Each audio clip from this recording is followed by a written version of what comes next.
So, who are you and what do you do? I'm David de Cremer. I'm the Danton Family Dean at the Moore McKim School of Business at Northeastern University, where I'm also a professor in management and technology. I run the business school where I'm trying to push the school into the direction of bringing in AI more in the business education so that we can train our leaders to be responsible, but have an ability to use AI as a tool to create business value for all stakeholders. That's great. You got a new book out called The AI Savvy Leader, which is a great read. Thank you. It's indeed reflecting really what I wanted to communicate. How savvy do business leaders today need to be? Obviously, they don't need to be computer scientists. So I don't want to ask my students, nor do I want to ask any business leader, hey, what are the three top large language models going to be in the next 2 years? That's not the purpose. It's really about how savvy do you need to be so you understand what AI can do for you and what it cannot do, and with that knowledge that you can make your business decisions but in an augmented way, meaning you can uplift your workforce, you can create more value, and you can work faster and more efficient. David, I'm a big nerd for this topic. I'm a big nerd for reading all of these books on leadership. And my takeaway when I finished the book was you could have just erased the word AI and called it The Savvy Leader, because I do feel like the components of what you're trying to bring forward, it just fits in a world where there's so much innovation and disruption. And I like the way you differentiate AI from other transformations. We'll talk about that. But it was more of a leadership, how to be a modern leader, than it is about AI, I would argue. And I'm not disagreeing with you. The book is much more about leadership than it is about technology. Um, as I just mentioned, the savviness, of course, has a focus on AI. So how well do you need to understand basically AI? But at the end of the day, and it's a very simple message, but it's unfortunately a message that's not really well understood today in the corporate world, according to me. And that is, leadership is not going to change that much, especially business leadership, how you're going to run your company, how you're going to create value for all kind of stakeholders. That's not going to change. So the behaviors that were successful and efficient in the past, you're still going to be doing this if you want to be a good leader now. But the only difference is you will have to use AI as a tool in these leadership practices. So just to give you an example, many people in business, and that's one of the reasons why I started thinking about writing this book, is there's so much in awe of about AI. Of course, we're being bombarded with all kind of messages going from, oh, everything's going to change and it's not going to go work out well for you, to, oh my god, where are we going? Humans are going to be superhuman beings. There's so much uncertainty, and at the same time so much certainty as well, that everything's going to change and it's inevitable. So of course, if you say these things in the business world where it's about still mostly short term and profit, people will think like, oh, whoa, what's going to change here? Am I still relevant? And that's what business leaders have on their mind. Am I still relevant? And the very easy conclusion to draw is, I'm not a tech expert. I don't understand AI. I sideline. And this is what I see happening in companies everywhere across the world.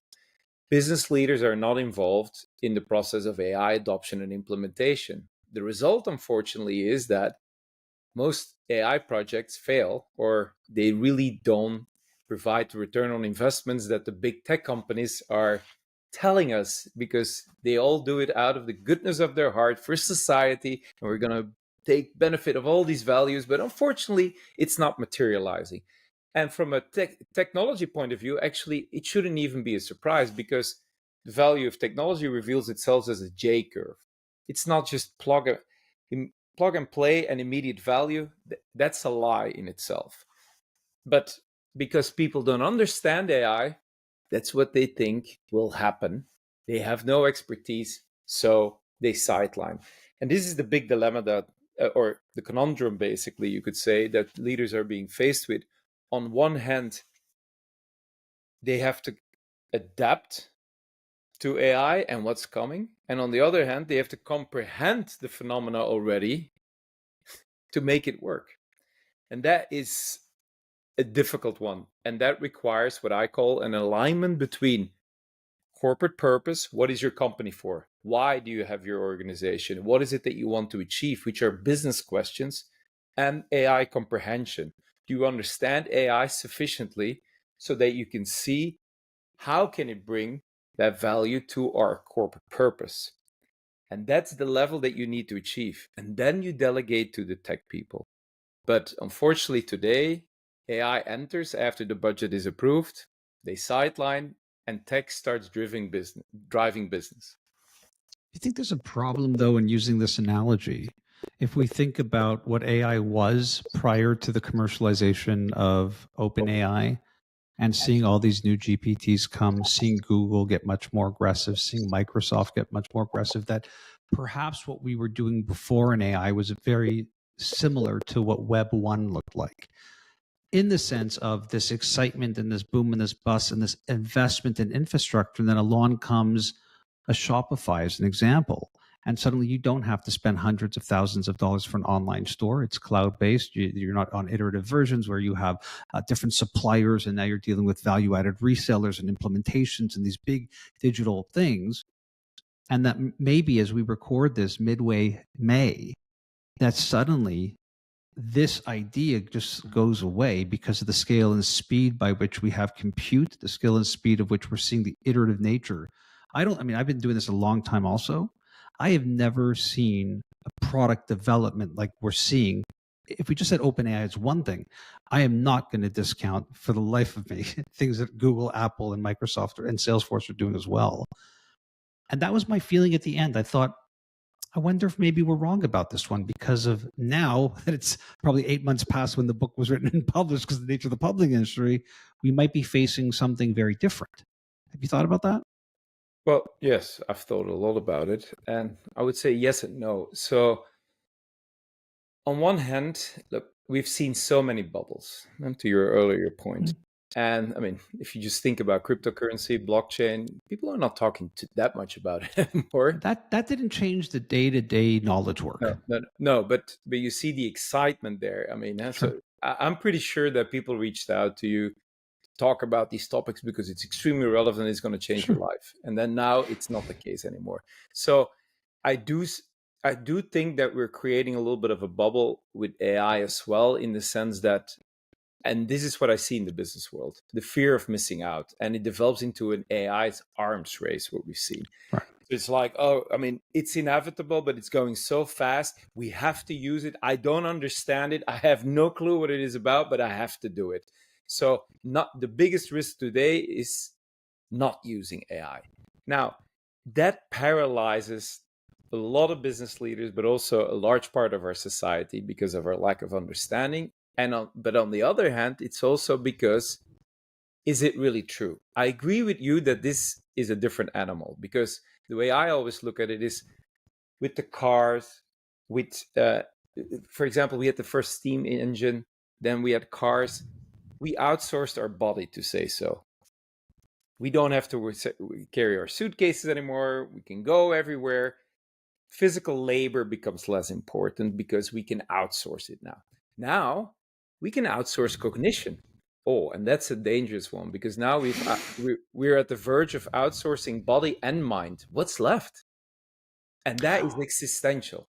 That's existential. I wonder if it's as existential as this admission. And maybe where I'm looking at is this admission that, what does AI do really well? I think what AI does really well right now, especially in the generative tools, is taking something that was at one point really delegated to somebody who had an advanced degree, who was able to excel in their career, however they did it, from standard to middle management to leader. And that suddenly their tasks day in and day out become somewhat repetitive. I'll take a personal example, David. I owned a marketing agency that was focused on digital. And people would come to us and say, oh, we need the web, we need social, we need whatever the world is. And I in the industry, in my agency, was seen as somewhat of an oracle. We have this information, these tools, and this process to do it. But it was quite repetitive by its nature, meaning if I'm doing it for you at the Northeastern University, or I'm doing it for Coca-Cola or whomever, I could repeat that task. Yep. AI eats that for lunch. I mean, I see that in my day-to-day work. I see that at scale. And I'm wondering if it's more of this idea that it would be very hard for humanity as a workforce to see this moment in time where you realize, oh, all of this work I put in and all this work that I do actually can be outputted. It's not perfect yet, but it's getting there for a lot of these tasks, which I think makes it a bit different than we go faster and we can move from here to there, or we put wheels on luggage type of thing. Like, it seems more scary to the individual. It's an affront to Yeah, their, yeah, yeah. it's an affront to who they are. Yeah, no, of course. Yeah, it is. I mean, but what I was saying is the combination now. Outsourcing the body wasn't that existential in terms of threat. It's the cognition in itself. But then you put it together. So if we outsource body and we outsource mind, what is left of a human? Yeah. That's the issue. So we seem to be closing a loop here where, yes, it makes sense when we hear about you're going to be replaced. Oh, you may have troubles if you don't upskill, because yes, you can be erased. That's almost the way it sounds. This is in society, but again, also in business. And to your earlier point, we forget almost to ask the question, what is it that AI is good at? And what is it that it's not good at? Because we're in awe, especially with ChatGPT now, with all the conversational the large language models. It is amazing. But what people do forget is it's still AI. It's not artificial general intelligence, although they think they're closer, but it's not true. It's just more sophisticated, elaborated. It works faster. It's better, but it's still in the same region that we know. You still need to define the problem. So you provide the input. The ChatGPT generates, and you have content, but you need to edit it. This is how I always explain it. So in the middle is the AI, which is a tool. You define the problem, you interpret it. And this is, for example, we see this in business education as well.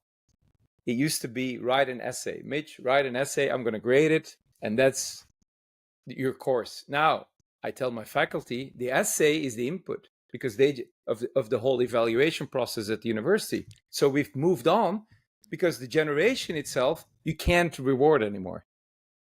Of course, you want people to have those skills because they use it as a tool. Now the thing is, instead of generating content, transfer it into knowledge that's applicable, knowledge that's relevant and useful, and that's purpose driven to what you want to achieve.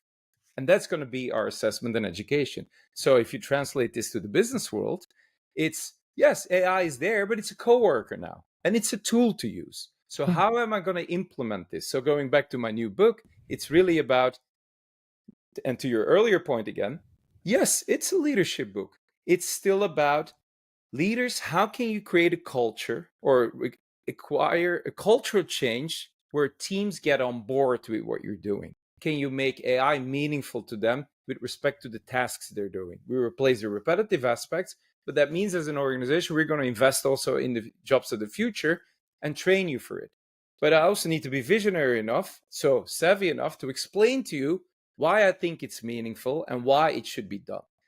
And I need to have a certain narrative so I can bring tech experts and non-tech experts together, because leadership is about establishing collaboration within your company. So if you can't have these two parties talking and no one else is going to do it besides you, you have a problem as a company. And that's what we're seeing. So that's that level of savviness. Coming back to our earlier point, yes, do you understand what it is that AI can do? Great. And then what it doesn't do?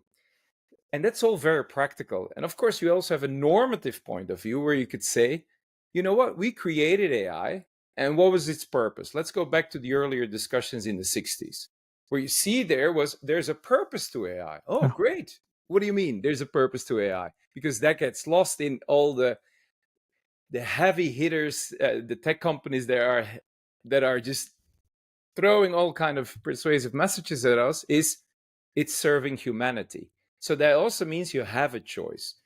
Meaning, okay, if I don't have to use AI, you don't. So that means you have a choice. And sometimes if it's on par with a human, well, and this is what I call creating holistic value, we need to step away from just seeing AI as an efficiency promoter, as simply in terms of productivity. Yes, it can enhance productivity if implemented well. which again refers to the leadership behavior. But at the end of the day, it needs to be holistic value, because humans are more than only efficiency. We're not just only performers. There's much more to it. And that's something that you, as a leader, you need to understand, because you need to drive a sustainable change. People need to keep using it and improve on it. For example, once you bring it into an organization, AI, the model is not going to be perfect right away. You need feedback, you need communication, you need these cycles of feedback. You need to motivate your people there. It needs to be sustainable. So if you only say, like, hey, great, Mitch, the AI is here, it's going to change your job in this and this way, and that's it. You're not going to keep working long on it if you feel like you're being threatened completely in your job, your security, your salary, whatever. You're not going to help me and say, hey, David, the model doesn't work. You're just going to blame the model. What happens? Inefficiency. Yeah, it's a complex one because I think about the fact that for everything we say it can't do, I'm skeptical. I think it might be able to do. For all the things we think it's a great co-pilot for, I think you're right, but it could be more. And this is where one of my psychological brains goes when I think about the structure of business. And the second one is to the idea of leaders, in that normally when you're deploying a big transformational aspect, you're going from, let's call it a web 1 platform, to a more social web, or you're adding in e-commerce functionality, or you're adding in, let's even be grandiose, you're going to add in some cryptocurrency, whatever it might be. It only touches to a certain degree one thing. What I think leaders are challenged with here is that it will definitely impact most layers, most silos in the organizations or departments, and most areas in one way, shape, or form. So you could have it doing things like in the accounting department, automating certain processes so that you don't have to get this audited by the bank or get back to the accountants. We have an AI that can now do this. You can have it replaced to a certain degree, maybe at the other replacement level, maybe junior copywriters and things like that. You can have it being more efficient as a co-pilot at a mid-level where maybe you don't need so many mid-level people. But this is it's almost like this XY weird axis of it's impacting every level and every department. And this is why I feel leaders stumble the most, because the idea of, well, I'm just going to put in the marketing department, you could do that. But ultimately, everyone else in every vertical seems to be jockeying for some type of mastery with these tools. That's to me, I think, where the complication and bigness of AI is. Oh, I agree. So I just published a piece in the May-June issue of Harvard Business Review, which was called Inclusive AI Adoption. Basically, if you want to create value across the board, everyone needs to be included. Yeah. So so to your point, I mean, this goes back also, how do you deal with data? I mean, we're very bad at data sharing and just making handshakes across the board in companies. Sure. That the data can easily flow within the company. So I always compare it with an airplane that lands. It's full of data. They check the data, but compared to most other companies, it doesn't take 3 months that it goes from the ground up to the top to say, hey, there's a problem. No, this goes much faster. So in my book, I call this, you need to build flat communication cultures, because that's the reality. But flat communication cultures can only be achieved by inclusiveness, and that everyone understands this. So yes, you need to have a collaborative culture, which then leads to what I mentioned already, reducing silos as much as possible. And communication is key. In this case, again, as a business leader, you need to be savvy enough to develop actually kind of narrative that both or all departments understand, actually. Is it possible that maybe leaders need to cool the jets, in the sense of, because it's moving at the pace it's moving, and because we don't know what's happening? I remember I had a job before I started my agency in marketing. It was for a mobile content provider. And the CEO, who's a good friend of mine, said, we're marketing the unmarketable. Why? Because we're creating mobile content in a world at the time where there wasn't even interoperability with text messaging platforms, meaning if I was on Verizon and you were on Sprint, I couldn't even text message you. And the deck of where the content was a literal deck on your phone, which had no color, no mobile browser. It was 1, 2, 3, and you could play a little yes, no game or something like that. And I do wonder if we're asking leaders to take on this thing that is an inevitable, as we say, which is AI is coming. We knew mobile content was coming, new mobile browsers were coming, smartphones were coming. But at this point, maybe it's not manageable because we actually don't know the scale by which it is, and let the tech people battle it out until we figure out what the use cases are. I agree fully. And I mean, Cool the Jets is, I think, not only for company leaders, but it's also for the tech industry. So, I mean, and I don't mean in terms of, remember last year it was like, okay, the open letter where the companies 6 were asked months. for Take a 6 months. pause. I Yeah. mean, 6 months is also an arbitrary number. I mean, why 6 months? But I mean, Yeah. but it's my opinion. There's no problem. There's no problem with AI knowledge generation and development. So we know more about what is possible and we develop quicker. With all that knowledge, I don't see any problem. It can go even faster for me. The knowledge in itself. The issue is here, and that's what I liked when you put it in the marketing context, is when you start commercializing AI and purpose becomes profit, then we have a problem. Yeah. Because why do we see the arms race that is happening now? So what you see on the market is there's also what I call so technologies appearing, because people just want to sell. Tech wants to sell, and everyone knows like we're in a race. So I want to get it out as soon as possible. I don't care if it's just incremental or even useless, but it will be out there. And that was interesting that OpenAI recently then said, hey, I see all of these applications appear now, startups trying to sell it based on ChatGPT. Well, they said, don't waste your energy because more is coming and it's much more powerful, and we're just going to take it away from you. So, what happened? Tech startups throw even more so technology on the market because it's a race and it's about profit. That's what I said, purpose becomes profit. That's one thing. The second thing is when cool down your jets for managers, especially for leaders, is really yes, because again, and this goes back to the lack of comprehension of AI.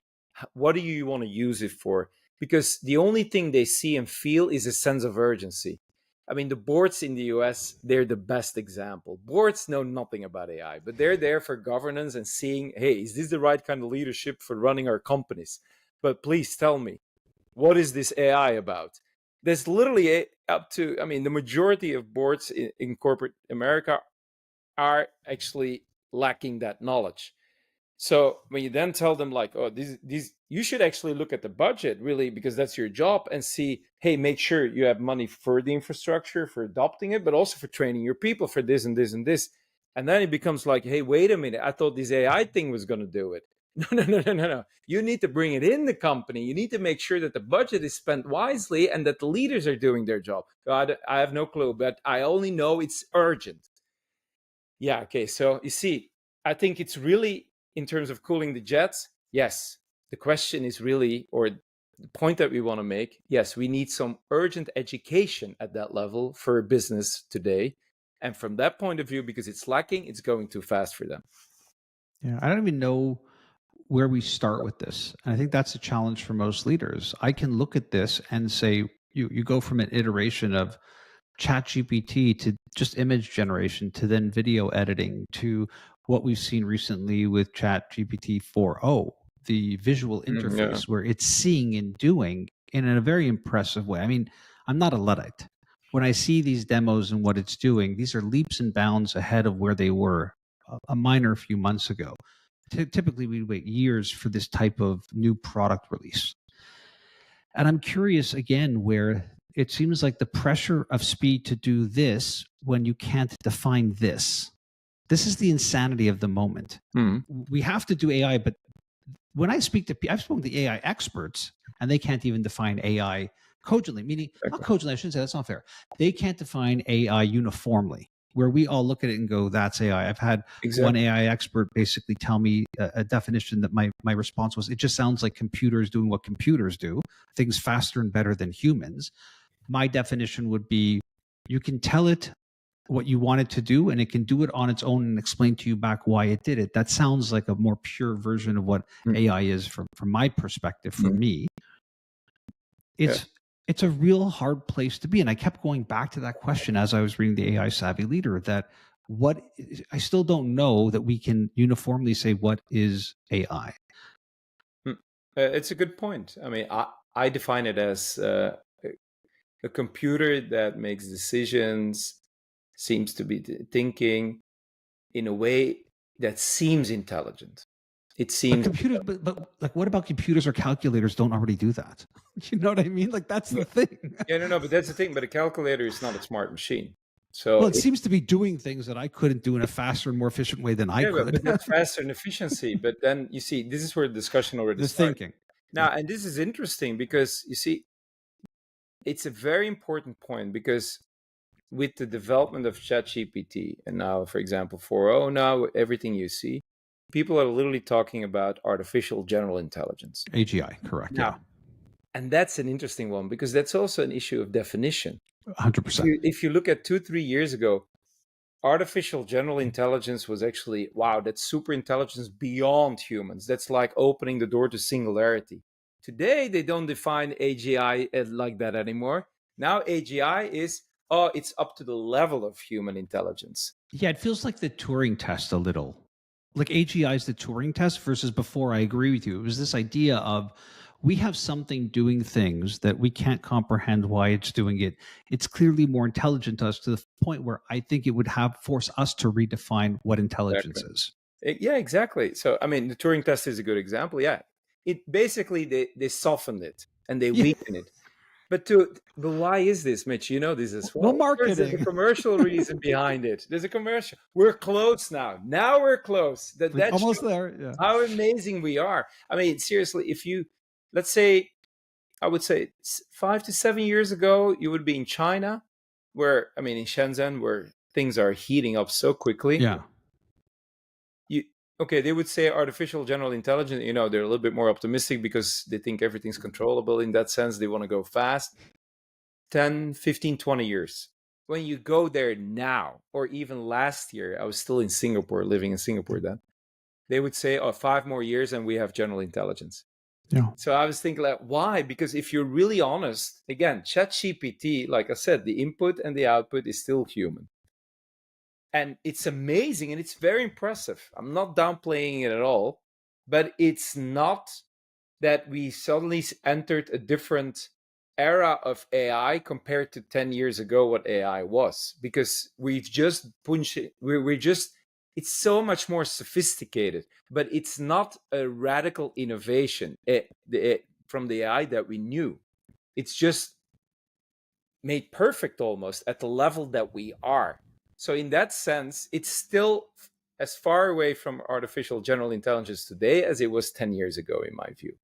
It's just... Yeah, I'm thinking about that. I'm trying to think of, so we're talking about in inputs. the definition of 10 years ago. Yeah.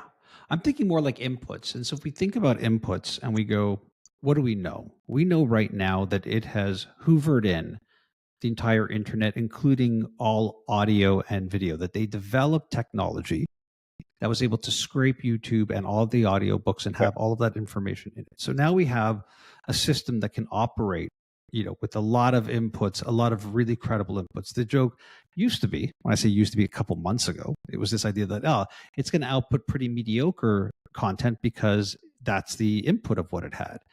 Now I'm going, well, it's got everything in there now. So I'm thinking that the input is much better.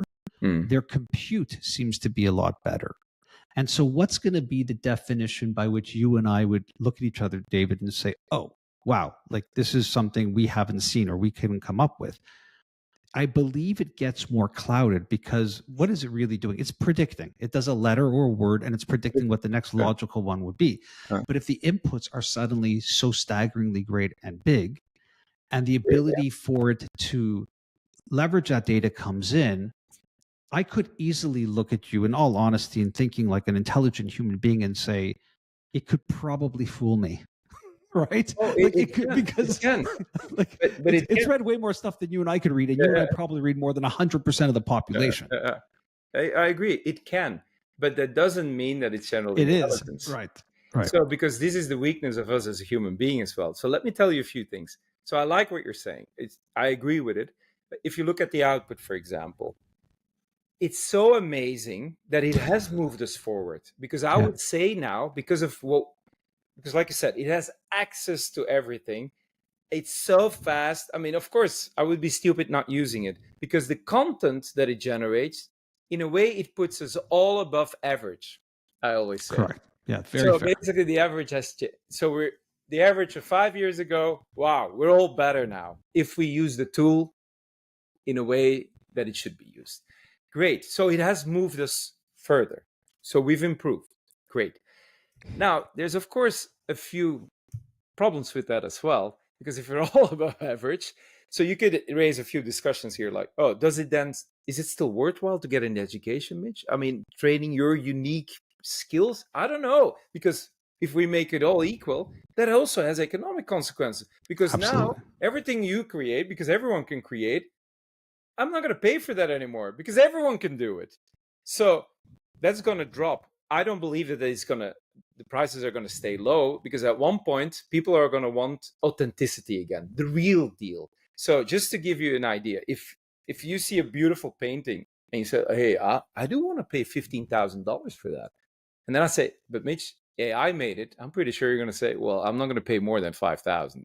And that's what a lot. I might not, right? But I think maybe because of how I see the world. So I think you're right that there might be that, but I do think that when it comes to that, what digital has done very well in the past decade, I think, has validated this idea that you can have digital things that are scarce, which was a big leap forward from an economics perspective. And I don't think that that's going to diminish, meaning fan fiction that was traditionally free is now stuff that people would pay a significant amount of money for. And you see this in the actual market of people wanting to do that. So I get very, when it comes to comments like that, what I thought you were going to say is, Mitch, if I showed you the Mona Lisa and I said you could have it, it's just on a postcard or it's on a mouse pad or it's here. Okay, it's not the one that is there in France. Like I get it. There's a scarcity of the one of one. That's fine. But as we output, what I'm seeing from a creative standpoint is the mediocre. So our rate rises on that. But perhaps the real delta is from the people who are good.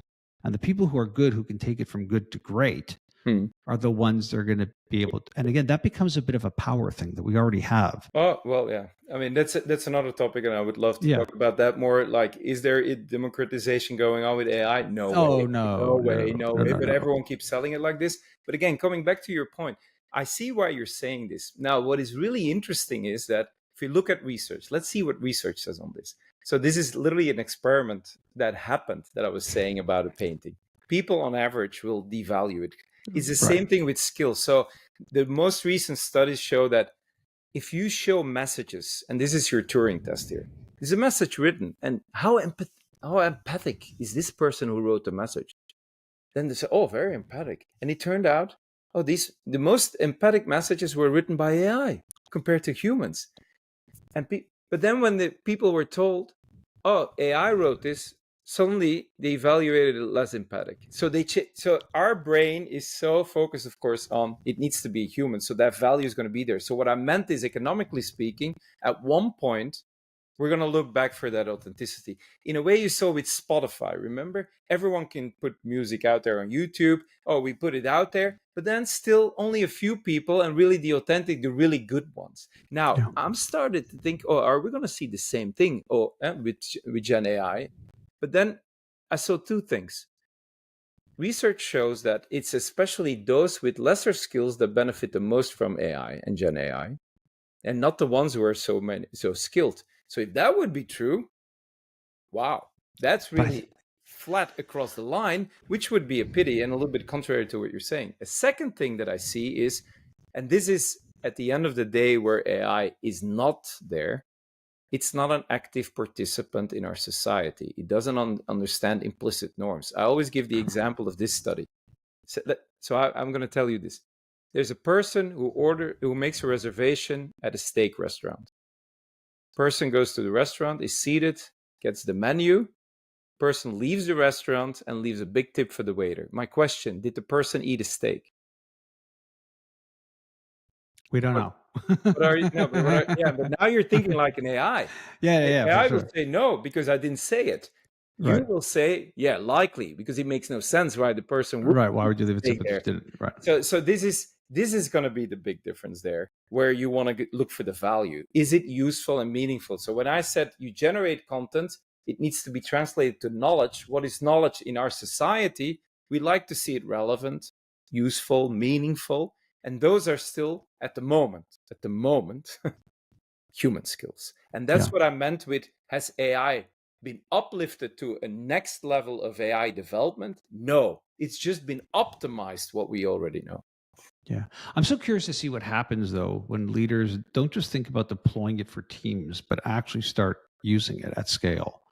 One of the things I've found in the past couple of months as I've used it is it's changed how I think and how I operate. And it's provided from a management level, opportunities that I would have never imagined possible. I'll give you one quick example. I do a radio segment every week. And typically we choose a news item and I will have my perspective because I'm the olds already. I have my own perspective of the work that I've done. Old guy who's got my own shouting at the clouds thing. And I use it. I've created a chat bot in there that gives me the opposing perspective of someone like me. I basically ask it to act like a media theorist like me, but give me the opposing perspective. And I have to tell you that it's given me the ability not just create better content, but it's given me so much more perspective and depth that it's made me it's crazy to say, it's made me a better person when I even have conversations like this.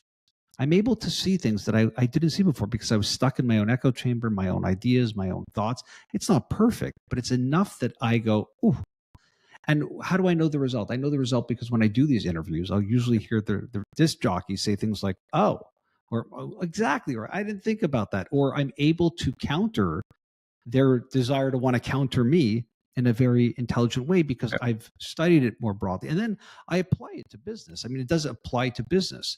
And I do wonder when leaders start using it in this work, not to just replace the middle and the entry, but in their own thinking, how it might change. Because the truth is, I do have very smart business leaders who have already been inputted in terms of their knowledge. And I can say to it things like, if this is a business challenge, how would you approach this from the perspective of X, Y, Z? I mean, as someone who's learned, the output's it's pretty impressive. Yeah, it's pretty impressive. Definitely. So I think that's also the other point is when you start getting it not to the people and the work that they're doing, but into the boardroom, into management, into actual thinking.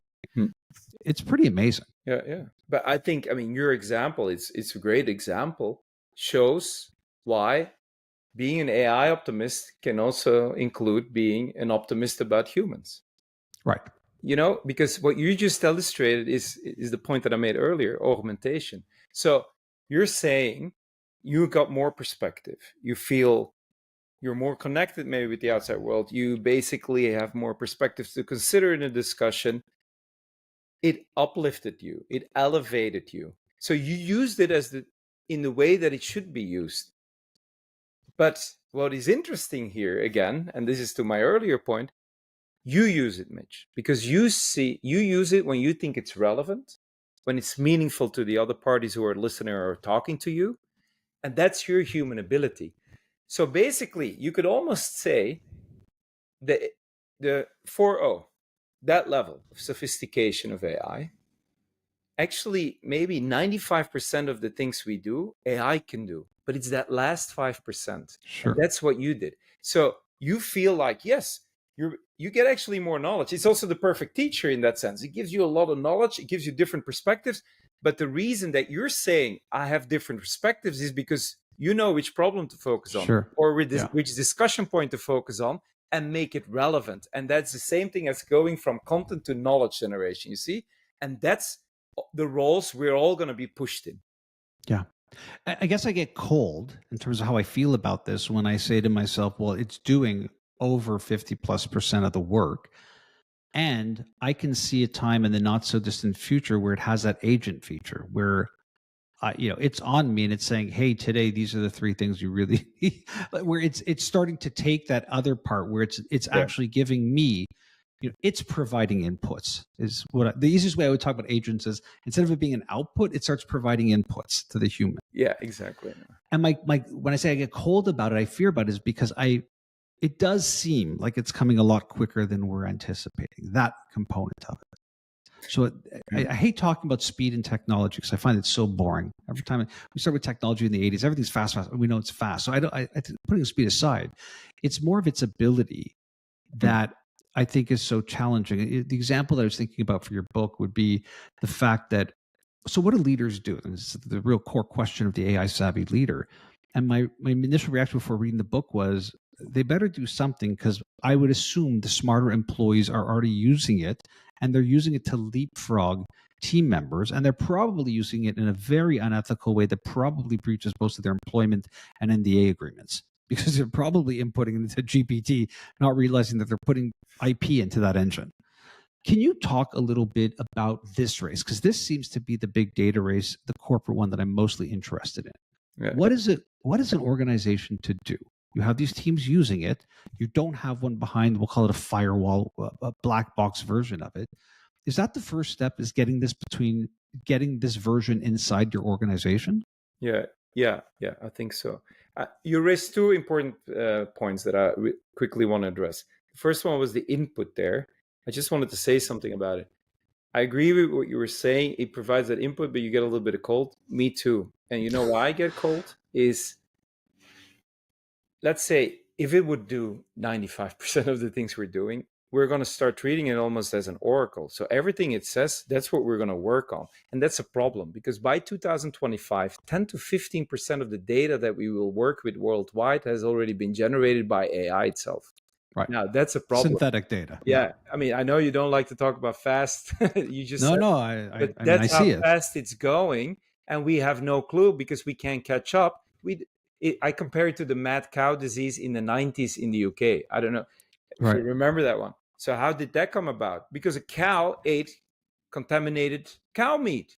So this is like AI is starting to use data generated by AI, but we don't know anymore whether it's right or not. So if we're going to treat it as an oracle, a big problem that's waiting for us. Second point, what you just said, yes, employees are using it. So there was a recent survey that showed in certain industries, especially financial industry, up to 50% of the CEOs don't want their people to use Gen AI. So what happens? They all use it. Yeah, the company has no overview of it, but they're still using it, which leads to a bigger threat to privacy concerns, to regulation, because you have completely no knowledge anymore what's happening in your company. Or what went where, yeah. Yeah. I mean, and that's especially in the financial industry, of course, extremely important, the privacy there, the governance.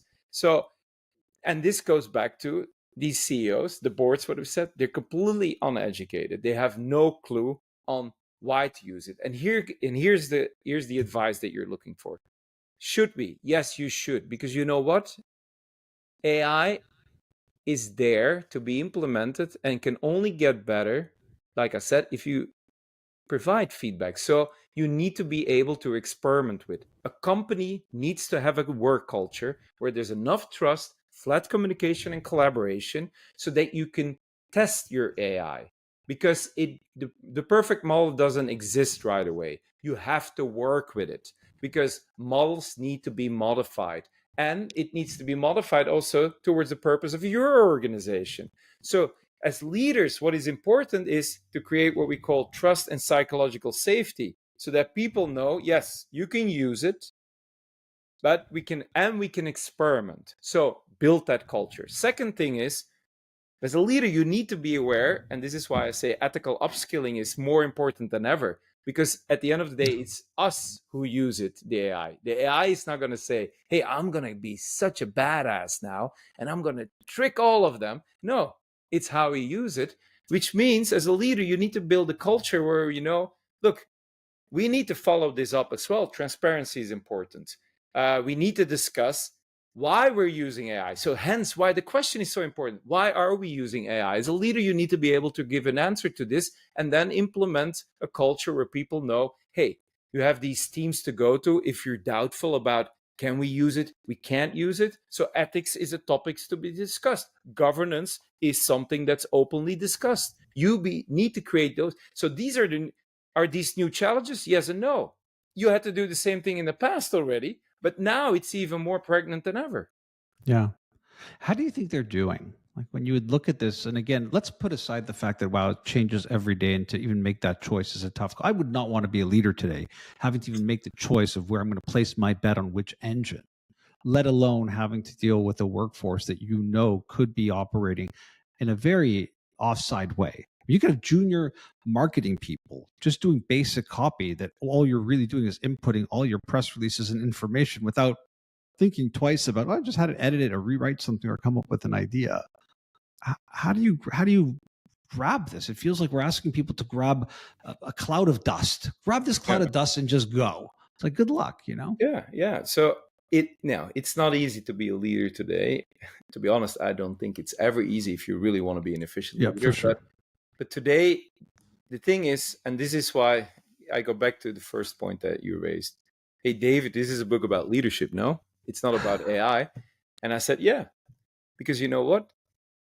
Leadership is not going to change suddenly towards the future. These behaviors are still going to be important, the same behaviors. But what is going to change is that, can you be an effective leader now by means of these behaviors in creating value while using AI? That's how you're going to be evaluated now. And that's not only your own personal use of it, but you will have to use it, because remember, lead by example. I see this so many times in companies that leaders, the top level, implements technology but doesn't use it themselves. The impression that leaves with the rest of the company is like, I mean, they're not using it, why should I use it? But it's going to be, to your point, how are you going to bring it into the company? How are you going to implement it? And how are you going to create value across the board? Which means you have to work with these people. Again, it's building that culture. And that is extremely difficult if you don't even understand yourself. Now, the biggest challenges are, if you look at our executives, 45, 55 years old, when they went to school, there was no AI. Nah, yeah. People stare at me. Look, when I present this stuff, David, I get really scary blank stares, more than I did in the early 2000s when I talk about things like the internet's going to be something. Pay attention, you know? Yeah. These are really scared blank stares for sure. Yeah. So in that sense, again, coming back to your earlier point, remember, do we need a cooling down period? Well, yes, we do, especially because of educational reasons for our business leaders. And also to be optimistic about it. Hey, it's not too late, guys. I mean, it requires a certain level of savviness, which I try to identify. That's the level that you need. And then just be a good leader in combination with that knowledge. But what is also important, and this is a point that I wanted to raise, is the cooling down is not simply educational. There's also something we shouldn't forget is, if we bring AI, we've already established AI is not going to bring immediate value. Right? It takes some time, it takes experimentation, it needs feedback, communication. We need to optimize it and then create value across the board. Well, in a way, there's a difference between AI being developed in the lab, as we see it, that these big tech companies do. Because there's no noise, there's no stakeholders. What's the biggest change when you bring it into business? There's stakeholders. So the risk goes up. It's the same as, hey, look at the newest Tesla. It's amazing. And 20% of the time in the lab, it didn't function optimally. But I mean, we're so blown away by it. We all want it. It's our newest toy.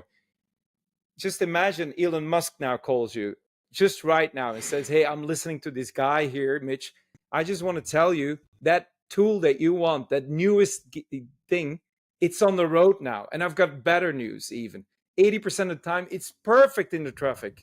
Only 20% of the time, it kills people. Are we still going to then accept it? No, of course not. Because now we're talking about stakeholders here. So it also shouldn't go this quickly. It should be more gradually. And this is where OpenAI changed the business, Mitch, in my view. They are the first company ever to put AI on a market from the lab directly into society. In 2022, when they put ChatGPT 3 under pressures of the economic pressures, because they wanted to be the first, they had to move on because they knew what Google was trying to do. They threw it on the market and saying, hey, here it is. We just developed it. No one knows which data they used, how the model is, use it. And then 2 to 3 years later, so we're going to see now, oh yeah, but this happened. But will they be responsible? Of course not. So that's a big change in what's happening now. I want to talk a little bit about, there's a sub story to what you're talking about that I think is really important, which is ensuring that these algorithms aren't being co-opted. So we've talked a lot about the human factor. We've talked a little bit about how we input things, but there's still a core technology there. And there's a lot of concerns, especially in the polarization of the world, the political landscape, and what's happening, that originally, I think there's a great book called Weapons of Math Destruction by Kathy O'Neill, where she talked about prejudice and DEI and things like that. There's been an evolution of that to this point now. But if you have people who have very different value structures developing these algorithms too, that can be in and of itself another huge issue.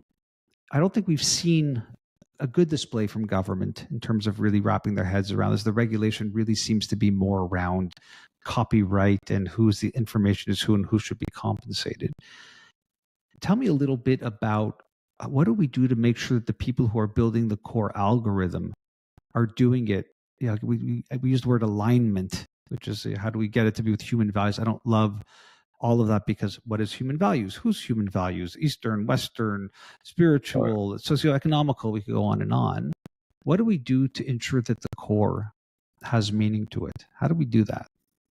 I think it's such an important question, and it's not being discussed enough. So because you're working a lot on this, right? You've got your Center on AI Technology for Humankind. You even wrote a book called Leadership by Algorithm, which came out before the AI stuff. So you're thinking about this.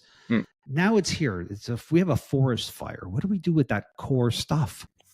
Yeah. So I always call it the battle between the reactive and the proactive parties. Yeah. I mean, look, anything that has to do with a law or regulation is reactive because we put out a new law after it happens. And we're going to react because something bad happens. Exactly. And that's the government, basically. That's the government. So if we're very rational, we couldn't even expect them to prevent it, to be honest. I know, and I don't want to sound like a pessimist here, but this is just... No, but we have to be real. I don't call realistic. It pessimism. Yeah. I'm optimistic. We're going to put some realism into the optimism. It's fine. Yeah. So the proactive is, of course, an OpenAI is proactive. If you listen to a Sam Altman 2 weeks ago, I don't care if I have to spend $50 billion a year. I'm going to get to that general intelligence as fast as possible. Again, the AI race. Now, going to the ethics that you said, let me take that statement again. I don't care. You know what? People were so enthusiastic about it, but to your point, the underlying question is I don't care because it's a race. I'm curious, David, when he said that, my reaction, candidly, and the experience I have, felt the most, if I could align it to another statement in the history of transformation and all this, it felt to me a little bit like when Bill Gates, I believe, said, we're going to have a computer on every desk. And people, not that this was more inflammatory by the tone of words, but the intent of it was, I kind of took it like that. Like sometimes we need braver statements. No, we need it. But if you look at the track record of Sam Altman, that's what I'm saying. If you dig a little bit deeper, you may also start thinking, because let's face it, every company, and you saw this in the communication, especially Zuckerberg, any big tech communication company, we're going to connect people. So with smartphones, it started with this, and it's always for the good of society.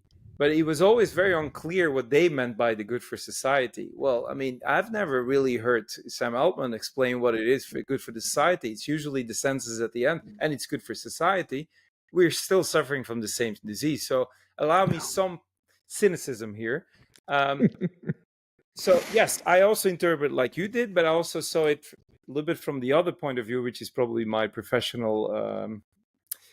disposition or my problem maybe of looking at it like this is, okay, but what are you going to do with it? Because it's a competition, it's fast. Now, to your point, how are you going to make sure that the people who work on it are going to use it in a way that doesn't kill us, but just helps us? And that starts already by just the first steps on working on it. It's not even there yet. So how do you envision this? And I know it's very naive, but of course, I'm a business school dean. One thing is still education. So I wrote a whole piece on, because of these challenges, and we need to address them, like you said, to bring the realistic point in the optimism is, yes, we will use it. So we also need to train ourselves in what I call ethical upskilling. Simply the ethics in itself, seeing moral dilemmas, just being aware. Is there a dilemma, yes or no? Can you discuss it? Do you have a narrative to discuss it? Do you have a jargon to identify it in the development process? These are simple skills that have nothing to do with technology, but simply with our own moral development. I mean, Oppenheimer was such a big movie, got an Oscar, so everyone was suddenly reminded again of like, hey, wait a minute, we had these scientists in the movie and they were maybe naive and they were thinking, hey, we're going to do something that we don't even know yet. Of course, it's inspiring. It's amazing. And then when they found it, suddenly they realized, oh, but we have no control over it. It was just taken away from us. The monster. It becomes the monster. And it's in that time that Einstein said that with all these developments, what it comes down to will be the moral development of humans in how we use it. Well, I think it's the same time now to say that and to put it front stage and use it as a lens rather than as an afterthought. So that's one step. And that's, for example, I'm trying to do this really in our business school. It's about educating responsible business leaders. That's why I used this example earlier from OpenAI. When they said like in 2022, hey, we just throw it from the lab right in society. You see, that's not responsible because you didn't use the lens of, can we do this actually? Because look, there were cases, for example, where people, and this is happening today as we speak probably, who are communicating with ChatGPT, starting to be, it's almost like a therapist or a friend. Yeah. They're asking, hey, how should I look at the world? Because I'm concerned about this. Give me more information. This is the oracle that we were talking about. Well, this is my fear of the algorithm. Yeah. So, I mean, people committed suicide. Their cases known because they got so basically, the ChatGPT started confirming their negative worldview. They got completely strangled with it and they couldn't escape from it anymore. So you see, these are things you need to think about. So if the past is a predictor of the future, that's why I was saying when I heard Sam Altman say, I don't care, I was thinking, yeah, well, you know what? I'm also looking at that dimension here. Yeah. So before we wrap up, let's talk a little bit about education, your role. You write this book. You can't be an AI savvy leader if you're not going to have an AI savvy dean. If you're not going to have an AI savvy dean who is using this tool or technology that we can admit, I have my own experience with education, is forcing teachers and academics to rethink how we teach.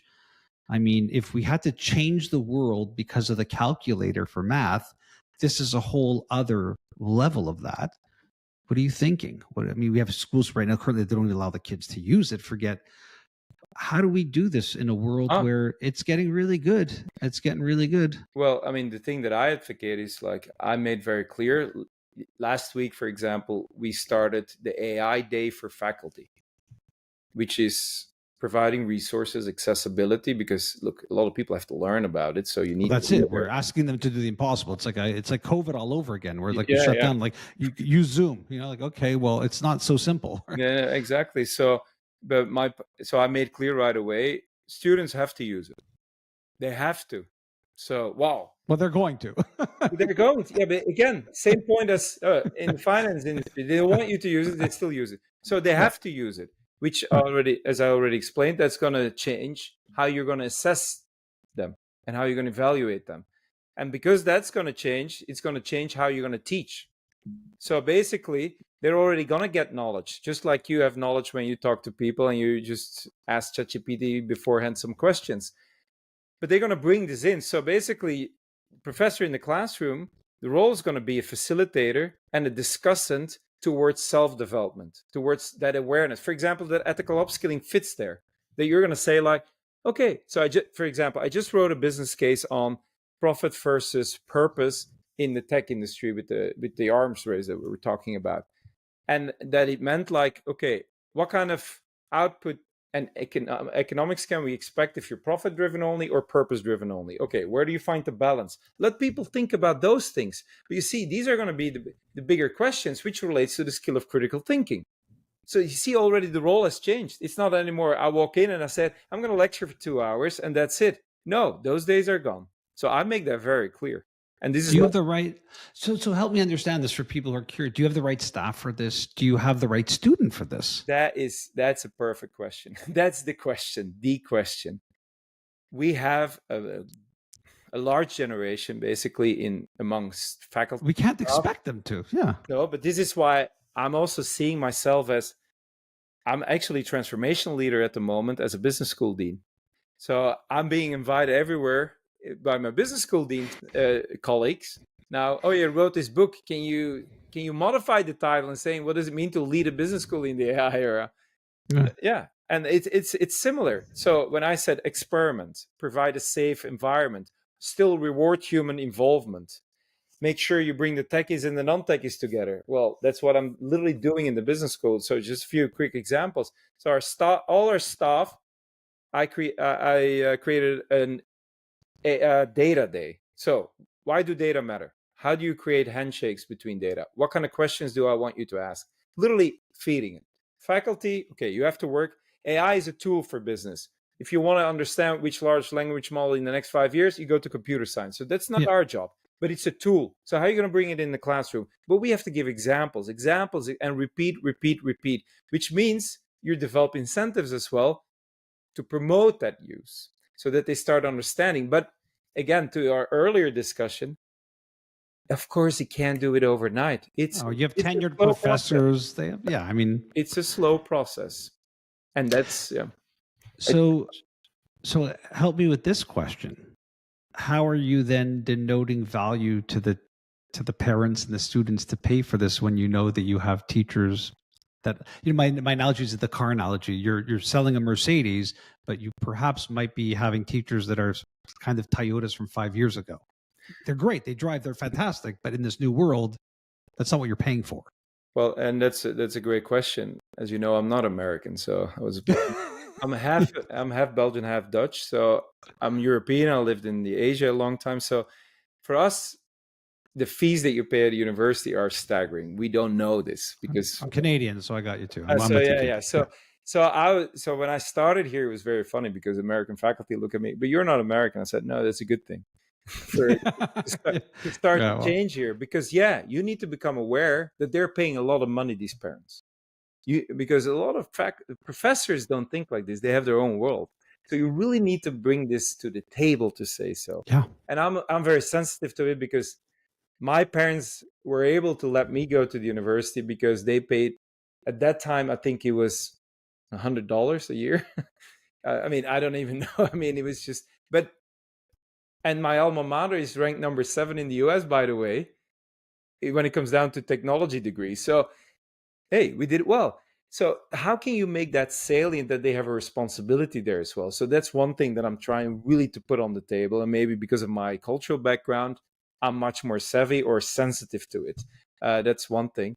The other thing is, it relates to your earlier comment. It's not easy to be a business leader. Well, let me tell you, it's not easy to be a leader in higher education either. We didn't even talk politics. We left that out. So this is indeed a challenge. But I can tell you at Northeastern, I mean, it's amazing. Simply, like I said, our president has been talking about this for years on digital literacy, technology literacy, and human behavioral literacy, and to make it meaningful. Remember our earlier discussion? Yeah, you can generate all of this, but now you're going to go work with it. That's humans. So we're developing with lightning speed, I could say. I mean, this happened within 2 months, an AI certificate across colleges. So for all the colleges that basically these are the same courses. Then each college is also trying to identify courses. I mean, we have business analytics combined with data analytics. We bring in the AI ethics, where because Northeastern works with what we call a co-op system. So that means they go out and they work for 6 months. And they get an actual salary. So the great thing about it is why Northeastern has gone up so quickly is you have a job almost if you graduate because they have 1 to 1.5 year work experience, which is amazing in today's economy. Now we're trying to prepare them now. This is another initiative where we try to give them an AI certificate already. Oh, they've done these 2 or 3 courses. So when they go for their first job, for their first co-op, that they can show this to employers as well. Like, look, we're being prepared to use it as a tool. And that's why I'm saying for the business school, it's a tool. For computer science, of course, it needs to be a little bit more elaborated. But for us, it's a tool. What does this mean? And that's actually in line with what I'm trying to describe in my book, that they know, well, that's how I look at it. And that's how I'm going to create value for you. So that's what we're trying to do. And it has to go extremely fast. Yeah. So tell me the one thing that made you think differently. Oh, the one thing, well, I worked and lived on 4 continents, speak 5 Yeah. languages, and what made me think differently is I didn't need AI, to your point, to create different perspectives. Culture did that job, and that opened my eyes. I think it's beautiful. And in the day and age we're in, David, for you to have this role and for us to be looking at how culture is impacting our world, how it's impacting politics, I think this school is really lucky to have someone like you with that perspective. That's great. The new book is called The AI Savvy Leader. David, let people know where they can find out more about the book, your writing, and all that other stuff. Well, go to my personal website, www.daviddecremer, one word, .com. You'll find everything about me, my writings, or order the book on Amazon or any preferred online provider. Thanks so much for your time, David. Thank you so much, Mitch, for having me.